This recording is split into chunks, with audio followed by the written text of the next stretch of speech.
laid unconscious in the hospital bed. The anesthesia started to wear off and jolts of pain rushed through her body. Though the process was painful, the result brought extreme joy to her. She had just given birth to me. However, the doctor looked disturbed. He looked at the nurses as if he were trying to search for answers. I had a complicated birth, as I was born 3 months premature. My parents always shunned me off when I asked them about how the surgery was done, or how my mom felt about it. As I grew older, my curiosity for these answers started to dwindle because I had more important issues to take care of, such as securing my future. I am 19 now, and working part-time at a pizza diner has become a necessity for me to pay rent for my shoebox apartment. I live in a shabby 2-bedroom apartment with my roommate Adam. We mostly worked night shifts since our morning and afternoon were taken up by lectures and finishing assignments in college. As usual, I worked my daily night shifts from 7 p.m. to midnight. I tucked my uniform shirt into my tight denim jeans and got to work, welcoming and seating diners comfortably, taking their orders from a wide range of options and collaborating with the kitchen staff for prompt and correct delivery of orders had become the norm. After 5 exhausting hours of constant work, it was finally time to close the diner. All the other staff members, except Adam and I, had left, leaving us with the task of locking up the place. "I'm going to head to the toilet for a bit. Can you help me do the last sweeps of the dining section?" Adam semi-shouted from the kitchen. Once again, I had been pushed into doing his part of the job. I gave him a nod and he left for the toilet. As I walked down the aisle, my footsteps echoed throughout the place. The floors were a highly polished parquet, and the walls decorated with various art pieces. I was scanning the area of any rubbish or unwanted items when the doorbell rang at the front entrance. The doorbell had a celebratory tone, as if each visitor was a great reason for celebration. The wintry wind gushed into the diner with a powerful whoosh and chilled the place. I felt its freshness over my skin and turned around with my lips ready to say that the diner was closed.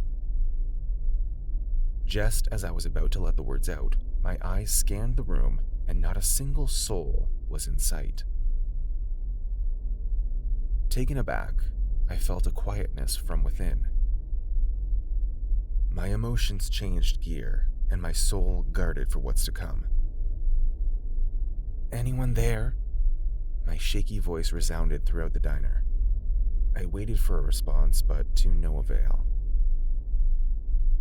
It must have been the strong wind, I tried reassuring myself. Yet, I still felt uneasy. The door shut itself as the wind blew out. I got back to scanning the diner area. The silence was broken by the tap water gushing in the kitchen sink, followed by the hissing noise created by the stove. The hair at the back of my neck stood up, and adrenaline rushed through my bloodstream. I nervously made my way to the kitchen, scanning whatever was in sight. Once again, the kitchen was lifeless. I hurriedly turned off the tap and the stove and ran to the toilet to get Adam. "Adam, we need to leave now." As soon as Adam got out of the toilet, I grabbed his hand to finally have a sense of security. "What was that about?" he questioned. "I'll explain it on the bus back home. Now let's lock this place up and leave," I replied. We left the diner and closed the door behind us. As Adam bent down to the bottom of the door to lock the diner from the outside, my eyes caught sight of a silhouette inside. The translucent windows partially blocked my vision. I stood rooted and my eyes widened as I struggled to make out what it was. It looked like a 5'5" human shadow with a long white dress, which made it just below the knees.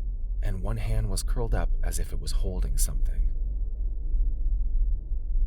Bewildered, I kicked at him and asked him to get up.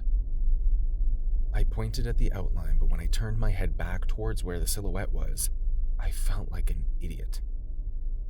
It was not there anymore. My cheeks turned red with embarrassment as Adam laughed. We made our way back home, and Adam would still not shut up about the incident. Even though my legs were weak and I was tired, I had a sleepless night, still questioning whether it was real or if I was just seeing things. The following day at work, I once again was handed the responsibility of locking up the diner. However, this time it was just me, alone, as Adam had come down with a fever. After everyone had left for the day, I made my final checks of the dining area.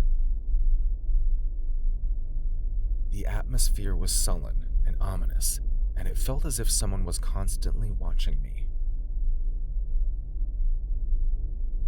I could feel the weight of eyes on my back, but every time I turned around, all I felt and saw was emptiness.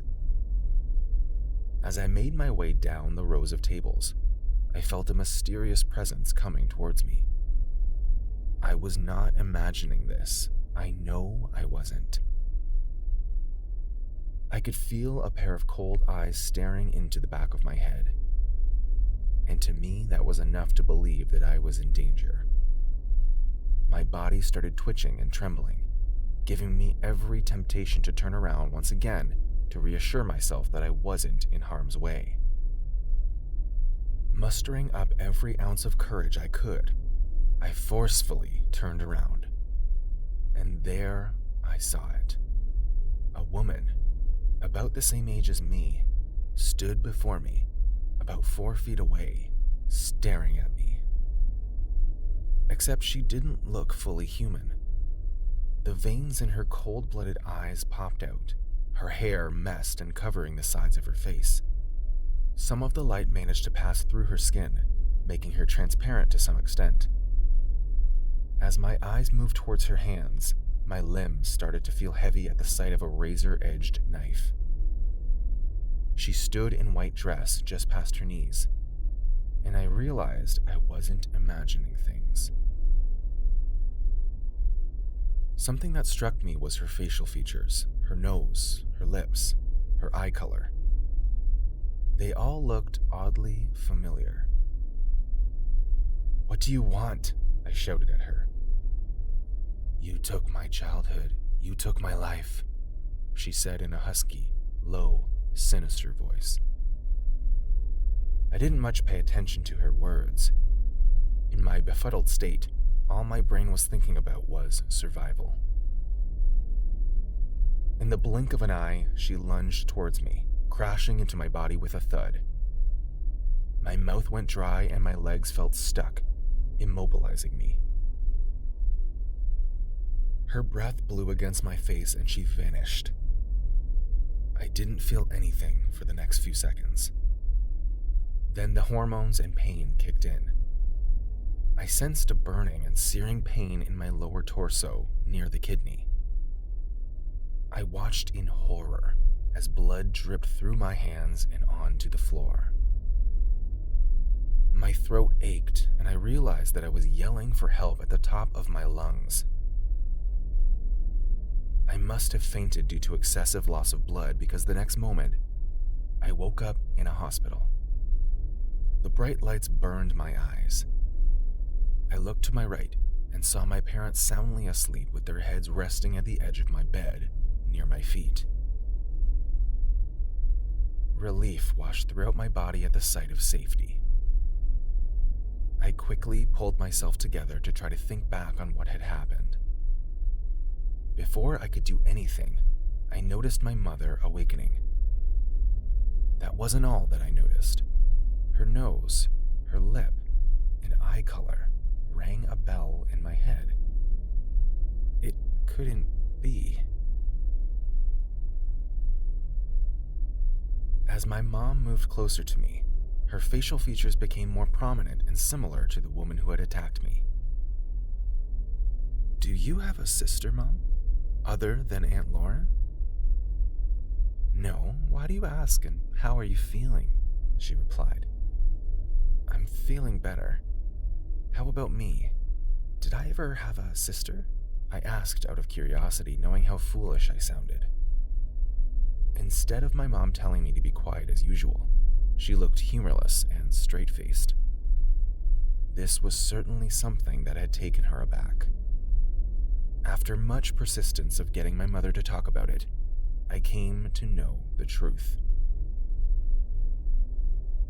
The truth is that I had a twin sister that never left my mom's womb because I had engulfed her and killed her. It's known as twin resorption. The thought of me killing my only sister disgusted me.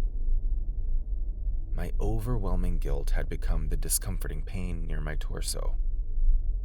It felt as if I had deserved being stabbed. Soon after I had recovered, I stopped working at the pizza diner and instead moved back in with my parents. Now, whenever I eat pizza, my twin's image flashes through my mind, and I get the creeping sensation of being watched by my dead sister.